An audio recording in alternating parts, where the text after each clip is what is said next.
क्या आपने कभी सोचा है कि इंसान के शरीर में खून कैसे बनता है? अगर नहीं तो आज की इस वीडियो में इसी सवाल का जवाब तलाश करने की कोशिश करते हैं। इंसान के शरीर में खून बनने की प्रक्रिया हड्डियों के जरिए पूरी होती है, जिसमें मुख्य रूप से 4 तत्व होते हैं। इंसान के शरीर में खून 4 चीजों से मिलकर बनता है, जिसमें plasma, red blood cells, white blood cells और प्लेटलेट्स होते हैं। इन 4 चीजों में प्लाज्मा एक तरल पदार्थ होता है, जबकि बाकी के 3 तत्व ठोस होते हैं। हमारे खून में 55% plasma, 41% red blood cells, 4% white blood cells और 1% प्लेटलेट्स होते हैं, जो इंसानी शरीर को जीवित रखने में अहम भूमिका निभाते हैं। हमारे खून में प्लाज्मा मुख्य रूप से पानी से मिलकर बना होता है, जिसमें 90% पानी होता है और इसका 10% हिस्सा प्रोटीन और विभिन्न इलेक्ट्रॉन से मिलकर बना होता है। भले ही हमारे खून का रंग लाल होता है, जबकि उसमें प्लाज्मा पीले रंग का होता है। क्योंकि प्लाज्मा एक तरल तत्व होता है, इसलिए इसका मुख्य काम प्लेटलेट्स, व्हाइट और रेड ब्लड सेल्स को गति प्रदान करना होता है। जैसा कि हमने आपको पहले ही बताया था कि खून में यह तीनों तत्व ठोस होते हैं, लिहाजा वह शरीर में खुद से मूवमेंट नहीं कर सकते हैं। इसलिए प्लाज्मा इन चीजों को मूवमेंट करने के लिए गति प्रदान करता है, जिसकी मदद से खून पूरे शरीर में प्रवाहित होता है। वहीं इंसान के शरीर में रेड ब्लड सेल्स यानी आरबीसी की संख्या 55 लाख के आसपास होती है, जो लाल रंग के होते हैं, और इन्हीं ब्लड सेल्स की वजह से इंसान के खून का रंग लाल दिखाई देता है। इंसान के खून में इन रेड ब्लड सेल्स का जीवन काल 120 दिन का होता है, जिसमें हीमोग्लोबिन और आयरन जैसे तत्व होते हैं। अगर किसी व्यक्ति के खून में रेड ब्लड सेल्स की कमी हो जाती है, तो उसे एनीमिया नाम की खून की कमी वाली बीमारी हो जाती है। यह रेड ब्लड सेल्स इंसान के शरीर में एक टैक्सी के रूप में काम करते हैं, जो विभिन्न शारीरिक अंगों को ऑक्सीजन समेत अन्य तरह के पोषक तत्व प्रदान करने का काम करते हैं।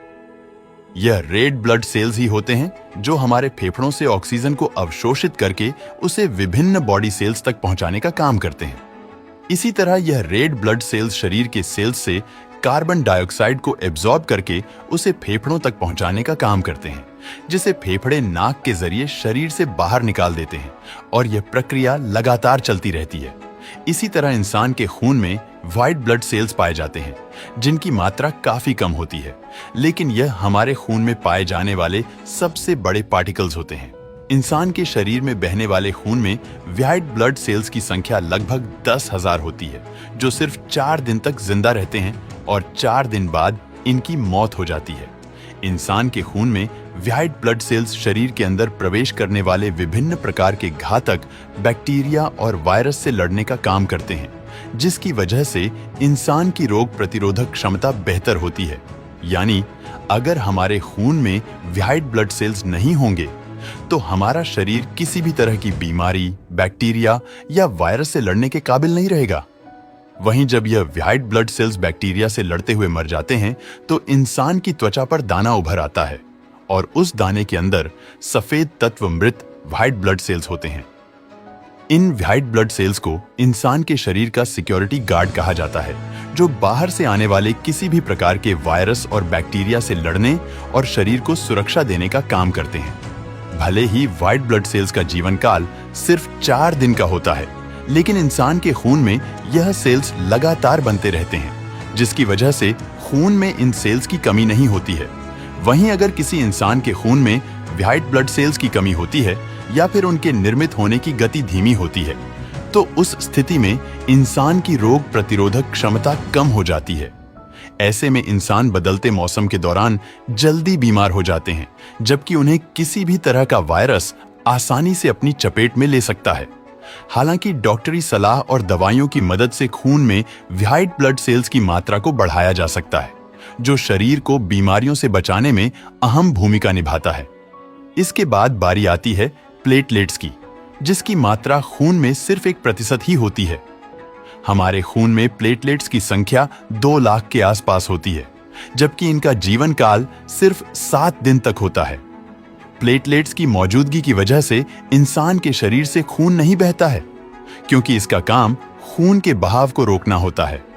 जब कभी इंसान के शरीर पर चोट या कट लग जाता है तो उस जगह से बहुत ज्यादा खून बहने लगता है, लेकिन खून में प्लेटलेट्स उस चोट की जगह को कवर करने का काम करते हैं ताकि शरीर से कम मात्रा में खून बाहर निकले। अगर इंसान के खून में प्लेटलेट्स की मौजूदगी नहीं होगी तो छोटी सी चोट लगने पर हमारे शरीर से बहुत ज्यादा मात्रा में खून बह जाएगा और इसकी वजह से इंसान की मौत भी हो सकती है। इसके अलावा प्लेटलेट्स में कुछ खास तरह के प्रोटीन और हार्मोन्स पाए जाते हैं जो इंसान के शरीर को ऊर्जा और ताकत देने का काम करते हैं। ये प्लेटलेट्स शरीर में अंदरूनी ब्लीडिंग को रोकने का भी काम करते हैं, जिसकी वजह से इनकी संख्या में थोड़ी सी कमी आने पर इंसान को भारी थकान और बीमारी का एहसास होता है। खास तौर से डेंगू जैसी बीमारी में प्लेटलेट्स की संख्या में भारी गिरावट दर्ज की जाती है, जिसकी वजह से इंसान की तबीयत खराब हो जाती है और इसलिए खून में इस तत्व की ठीक मात्रा होना बेहद अहम होता है। आपने यह तो जान लिया कि इंसान के खून में विभिन्न तत्व क्या और कैसे काम करते हैं। तो आइए अब यह जान लेते हैं कि इंसान की हड्डियों में भी खून कैसे बनता है। दरअसल इंसान की हड्डियों के अंदर लाल रंग की बोन मैरो होती है, जिसमें कई तरह के तत्व पाए जाते हैं। आसान शब्दों में कहा जाए तो हड्डियों के अंदर bone marrow white blood cells, red blood cells और प्लेटलेट्स को बनाने का काम करती है और यह काम हमेशा चलता रहता है। वहीं इंसान के खून में प्लाज्मा को बनाने का काम लीवर का होता है, क्योंकि लिवर पानी को फिल्टर करने का काम करता है और प्लाज्मा में सबसे ज्यादा मात्रा में पानी ही होता है।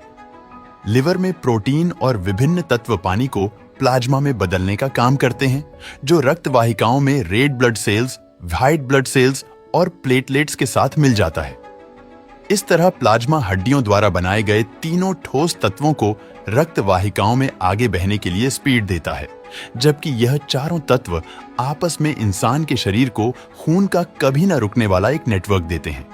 अगर इंसान के खून में इन चारों तत्वों में से किसी भी एक तत्व की कमी हो जाए तो उसे घातक बीमारी होने का खतरा कई गुना तक बढ़ जाता है। वहीं किसी भी बीमारी का पता लगाने के लिए भी इंसान के खून की जांच की जाती है, क्योंकि यह खून हड्डियों और लीवर से निर्मित होने वाले तत्वों से मिलकर बना होता है और इससे मरीज की केस हिस्ट्री का आसानी से पता लगाया जा सकता है। यही वजह है कि डॉक्टर ऐसा खाना और फलों को खाने की सलाह देते हैं जो शरीर में खून की मात्रा को बढ़ाने और उसे बनाने में अहम भूमिका निभाते हैं। अब तो आप समझ ही गए होंगे कि इंसान के शरीर में खून कैसे बनता है और उसका काम क्या होता है। दोस्तों, वीडियो पसंद आया हो तो लाइक और शेयर करें।